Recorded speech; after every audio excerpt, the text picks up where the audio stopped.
Era de noche en Irán cuando el cielo se iluminó con fuego, bombas antibúnker, misiles Tomahawk y un mensaje claro desde la Casa Blanca: ¿habrá paz o tragedia? Estados Unidos anoche cruzó una línea que por años se evitó traspasar. Hoy día el mundo se pregunta si lo que pasó ayer fueron los primeros movimientos de una nueva guerra mundial. En este episodio de hoy día vamos a entender qué está pasando exactamente. El ataque sorpresa de Estados Unidos a las instalaciones nucleares iraníes, las reacciones de Irán, de Israel, de Rusia, de la ONU, la Unión Europea y otros actores claves. Los posibles escenarios a corto y mediano plazo. Las implicancias geopolíticas para América Latina, Europa y Asia. Y lo más importante, ¿cuál es el verdadero peligro que estamos enfrentando hoy día? La noche del sábado 21 de junio quedó grabada como un punto de quiebre. Los bombarderos B-2 estadounidenses, que son considerados los aviones de combate más sigilosos del mundo, despegaron desde la base Whiteman en Missouri y cruzaron el Atlántico rumbo a Medio Oriente. Su objetivo era claro, y lo consiguieron sin mayor resistencia: destruir las 3 instalaciones nucleares clave del programa iraní. De acuerdo con Fox News, se utilizaron entre 5 y 6 bombas antibúnker. Estas bombas están diseñadas para penetrar bóvedas subterráneas de hormigón armado que se encuentran hasta a 70 metros de profundidad. Al mismo tiempo, desde el mar, submarinos y destructores estadounidenses lanzaron 30 misiles Tomahawk que ingresaron por las aberturas de ventilación de los lugares donde Irán fabrica su armamento. El golpe fue quirúrgico y devastador. Las instalaciones de Natanz, de Isfahan y de Fordow fueron impactadas con precisión por las armas norteamericanas y habrían sido destruidas por completo. Fordow, la joya de la infraestructura nuclear iraní, fue, según lo que dijo posteriormente el propio Trump, borrada del mapa. Este tipo de operaciones no se improvisan. La Casa Blanca habría planificado la incursión durante varias semanas. Incluso se piensa que habría usado un mecanismo de distracción, dejar que radares internacionales detectaran bombarderos dirigiéndose hacia el Pacífico, cuando en realidad el verdadero escuadrón iba al este. Nosotros mismos informamos ayer, antes del ataque, que había movimiento de bombarderos B-2 sobre el Océano Pacífico. Pocas horas después del ataque, el presidente Donald Trump hizo un punto de prensa en la Casa Blanca y realizó un discurso ante la nación. Estaba rodeado de los principales responsables de su gabinete de seguridad, aquellos que tomaron las decisiones. El vicepresidente Vance, el secretario de Estado Marco Rubio y también estaba el secretario de Defensa Pete Hegseth. Esto no puede continuar. Tiene que haber paz o será una tragedia para Irán mucho mayor que lo que hemos visto en los últimos 8 días. Recuerden que quedan muchos otros objetivos. La estrategia comunicacional no fue casual. Trump necesitaba mostrarse firme, decidido, pero también abierto a una salida negociada. A su estilo, dejó la puerta entreabierta para la diplomacia mientras señalaba con claridad que ya tenía los misiles listos por si era necesario lanzarlos. Y una frase resonó especialmente en Medio Oriente. Junto a Israel hemos eliminado una amenaza terrible. Esta operación es solo el comienzo si Irán decide persistir en la vía del terror. Cerca de las 8 de la mañana del domingo, Irán comenzó a responder con ataques contra Israel. Desde Teherán y otras bases secretas, Irán lanzó una lluvia de misiles balísticos contra objetivos israelíes. El cielo sobre Jerusalén, Tel Aviv y Haifa se tornó gris de humo y ruido de explosiones con las sirenas sin dejar de sonar. 30 misiles iraníes fueron detectados e interceptados parcialmente por el sistema Domo de Hierro. La mayoría impactó en zonas rurales, mientras otros caían sobre edificios y zonas urbanas. Las sirenas se mantuvieron sonando durante horas. Israel en este momento mantiene activos todos sus niveles de alerta. La población desde anoche corrió a los refugios antibombas que tienen distribuidos dentro de las ciudades. Son escenas que hemos visto muchos en películas apocalípticas, pero esta vez es real. Los líderes internacionales comenzaron a reaccionar apenas se supo del ataque de Estados Unidos y hubo diferentes tipos de reacciones. Probablemente la de Rusia fue la más tajante, de la mano de su ministro de Relaciones Exteriores, quien además de exigir una investigación urgente a la OIEA, señaló que el ataque fue una acción irresponsable y una violación del derecho internacional. Por su parte, la ONU se refirió al ataque de Estados Unidos contra las instalaciones iraníes como una escalada peligrosa y llamó a volver a sentarse en una mesa por la paz. la Unión Europea también le pidió a Irán y Estados Unidos volver a la mesa de negociaciones.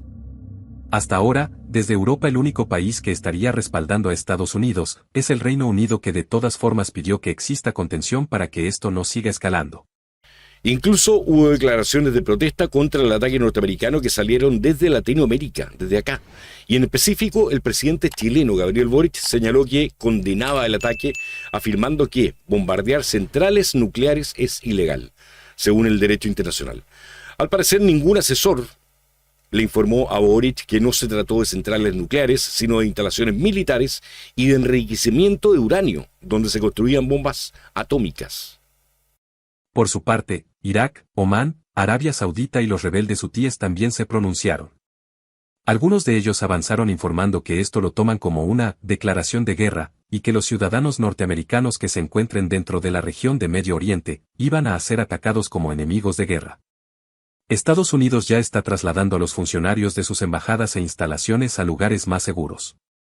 Tras este ataque, se despliega completamente la geopolítica del petróleo, y aquí es donde interviene el estrecho de Hormuz, paso clave para el abastecimiento mundial.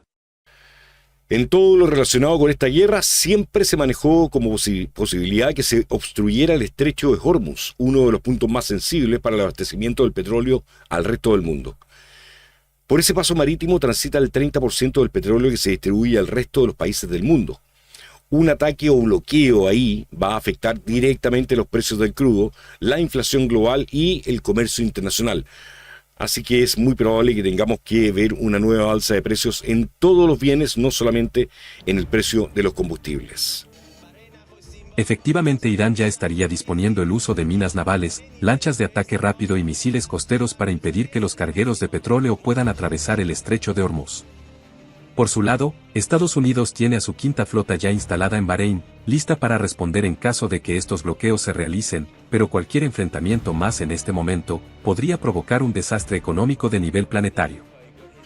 Lo que se prevé por ahora es que las bolsas del mundo van a reaccionar a la baja, porque evidentemente los mercados están inquietos y se está hablando del desastre que viene. Y si el precio del petróleo ya venía mostrando sus ajustes con pequeñas alzas diarias que hoy día lo ubican alrededor de $77, a partir de esta semana probablemente vamos a regresar a precios por sobre los $100 por barril, con estimaciones que en escenarios extremos podría alcanzar entre 120 y $130. Estamos frente al inicio de la Tercera Guerra Mundial. Los analistas más entendidos creen que todavía no, pero eso no significa que no pueda pasar. La posibilidad existe si se suman más actores. Algunos de los hechos que podrían disparar una guerra masiva en el planeta serían, por ejemplo, que Irán ataque directamente intereses estadounidenses, o que Israel lance una ofensiva terrestre contra Irán.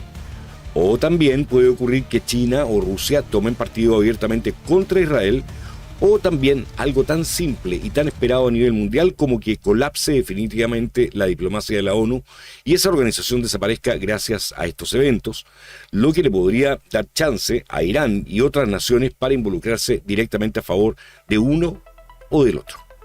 También se contempla que todo esto podría mantenerse como un conflicto contenido, limitado solo a Medio Oriente. Pero siempre presentaría riesgos colaterales, como el incremento del terrorismo que ha venido ejerciendo Irán, que se sumen sabotajes, crisis energética, e incluso ataques en suelo europeo o latinoamericano, gracias a la presencia que ya existe del Hezbollah iraní en Venezuela, Bolivia y Chile. En este contexto, tenemos que entender que América Latina desde hace mucho tiempo ya no es un observador pasivo. Venezuela y Bolivia han sido acusados de colaborar con Irán a cambio de tecnología y armamento. Y la presencia de células de Hezbollah en la región es algo que preocupa a varios servicios de inteligencia. En Chile se han reconocido estas células a lo largo de todo el país, con presencia especialmente en el norte, en Valparaíso, en Santiago, en Temuco y en Puerto Montt. Una posibilidad de verdad preocupante es que Irán decida romper con la OIEA, que es el Organismo Internacional de Energía Atómica, y acelerar su programa nuclear.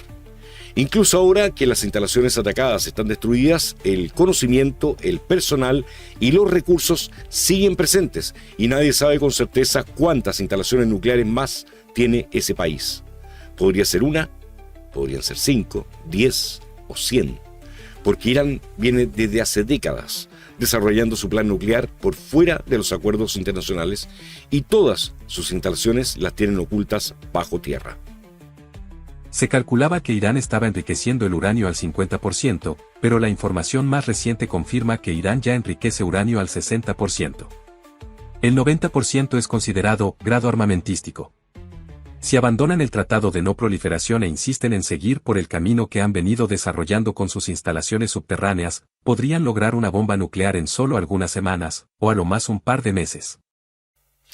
Y entonces, si esas armas nucleares terminan de completarse, las terminan de construir, esta historia y la forma en que la estamos narrando podría cambiar por completo.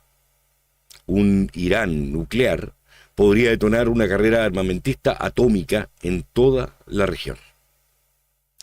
Hoy día, mis estimados amigos y amigas, hoy día estamos siendo testigos de un cambio que está ocurriendo y del que no podemos saber cómo va a terminar. ¿Cuántos son los intereses involucrados, las ambiciones, incluso la locura fundamentalista, el ego que es capaz de pasar por encima de la vida de millones de personas o de toda la humanidad? El mundo está cambiando frente a nuestros ojos. Estados Unidos ya tomó partido abiertamente y no puede seguir jugando a la diplomacia luego de haber atacado. Israel con esto se siente vindicado. Irán por su parte atacado y acorralado. Rusia se muestra indignada y las potencias emergentes solamente observan y lanzan tibios llamados a la paz, en un escenario que está muy lejos de esa paz. Hoy la historia se escribe con fuego, con acero, con discursos cargados de amenazas. La pregunta ya no es si habrá guerra, la pregunta es qué tan lejos estamos dispuestos a llegar antes de que esa guerra estalle. ¿Qué tan lejos están dispuestos a llegar esos líderes que tienen la llave del botón rojo que puede destruir el mundo? El ataque de Estados Unidos puede ser mirado desde muchas perspectivas e incluso con favoritismos ideológicos. La izquierda siempre va a tender a apoyar a los que usan la violencia para imponerse incluso por medio del terrorismo, pero la destrucción de las instalaciones nucleares iraníes no se trató de un acto para defender a Estados Unidos o a Israel solamente, sino que lo tenemos que ver como un acto preventivo que busca proteger a la región y la paz mundial frente a un régimen que ha demostrado ser una amenaza permanente a la estabilidad global. El ataque ocurrido contra Irán no fue el resultado de un Donald Trump fuera de sí. Él ya había advertido a Irán que le daba 2 meses para desmantelar sus instalaciones nucleares y justamente anoche, el 21 de junio, se cumplieron esos 2 meses. Y su máximo líder, el máximo líder de Irán, el ayatolá Ali Khamenei, no dio ninguna respuesta a ese llamado. A veces cuando la diplomacia fracasa y la amenaza sigue creciendo, hay que actuar con firmeza para asegurar la paz de quienes podrían ser las víctimas del que está amenazando al mundo. Nos vemos mañana, si es que el mundo sigue igual, ¿cierto? Dejen sus comentarios, dejen sus me gustas, hagan sus predicciones en los comentarios para que conozcamos lo que cada uno piensa acerca de este conflicto y cómo ha ido escalando, y también cómo se podría resolver desde su punto de vista. ¿Vamos a tener una tercera guerra mundial o esto se va a terminar antes? Suscríbanse al canal y activen la campanita, por favor, para mantenerse informado con nosotros. Nos vemos mañana.